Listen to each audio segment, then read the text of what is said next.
Welcome to Chillin' 101. We hope this video helps.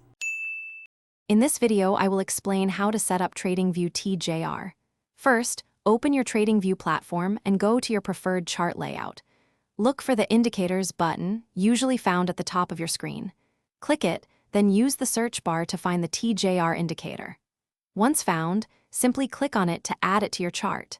This is the crucial first step to getting started with your analysis. Now that TJR is on your chart, it's time to fine-tune its settings. Hover over the indicator on your chart and click the small gear icon that appears. This opens the Settings menu. Here, you can adjust various input parameters, such as lengths for moving averages or the data source. Don't forget to personalize the visual style, choosing colors and line types that suit your preferences for clear viewing.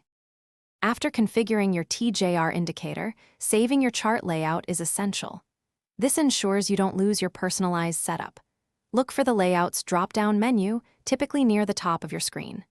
Select Save Layout and give it a descriptive name, perhaps including TJR for easy recall. Now, you can quickly load this exact setup anytime you need it, saving you valuable time. To maximize your TJR experience, consider exploring advanced features. Try combining TJR with other indicators to confirm signals or gain deeper insights. TradingView's alert system is also incredibly powerful.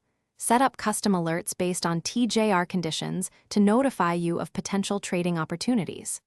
Remember to check the description for a link to the Shark AI Ultra Robot Vacuum and other great deals. This can truly enhance your analytical workflow and keep your space tidy. Thanks for watching.